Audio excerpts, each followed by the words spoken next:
শেষমেশ কি রকি ও মইনার ভালোবাসা জয় হবে নাকি শাকিবের কাছে হেরে যাবে তাদের প্রেম? শাকিল কেন মইনাকে পাওয়ার জন্য মরিয়া হয়ে উঠেছে? রকি কি পারবে মইনাকে রক্ষা করতে? এর পেছনে কি রহস্য লুকিয়ে রয়েছে? ভিডিও শেষে শব্দসমূহ আপডেট জানিয়ে দেওয়া হবে। কে কোন জেলা থেকে আমাদের ভিডিওটি দেখছেন অবশ্যই কমেন্ট করে জানাতে ভুলবেন না। হ্যালো গাইজ, আসসালামু আলাইকুম। আশা করি সবাই ভালো আছেন।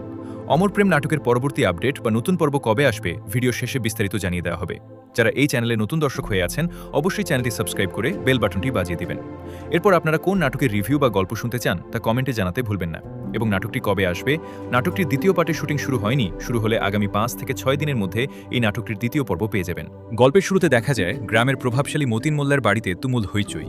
মতিন মোল্লার মেয়ে মইনা, তার ভালোবাসার মানুষ, এলাকার গরিব ফুটবলার রকির সাথে বাড়ি ছেড়ে পালিয়ে গেছে। এই বিষয় নিয়ে মতিন মোল্লা ও বাড়ির সবাই ক্ষোভে ফেটে পড়ে। তখন শাকিব সেখানে আসে এবং সাফ জানিয়ে দেয় যে সে রকিকে কোনোভাবেই ছাড়বে না। সে মতিন মোল্লাকে 5 দিনের সময় দেয়, এর মধ্যে রকিকে খুঁজে বের করে শাস্তি দিতে হবে এবং মইনাকে তার সাথে বিয়ে দিতে হবে। অন্যদিক রকি আর মইনা পালিয়ে অনেক দূরে চলে যায়, কিন্তু তাদের হাতে কোনো টাকা পয়সা ছিল না, পকেটে মাত্র 100 টাকা সম্বল। এত কষ্টের মধ্যেও তাদের ভালোবাসায় কোনো কমতি ছিল না। রকি মইনাকে আগলে রাখে এবং সামান্য যা আছে তা দিয়েই তাকে খাওয়ানোর চেষ্টা করে। মূলত রকি ছিল ভীষণ ফুটবল প্রেমী এক গরিব ছেলে। সৎমায়ের কটু কথা ও অভাবের সংসারের মধ্যেও ফুটবলই ছিল তার প্রাণ। একদিন ফুটবল খেলার সময় হঠাৎ মইনার গায়ে বল লাগলে তাদের প্রথম দেখা ও কথা হয়।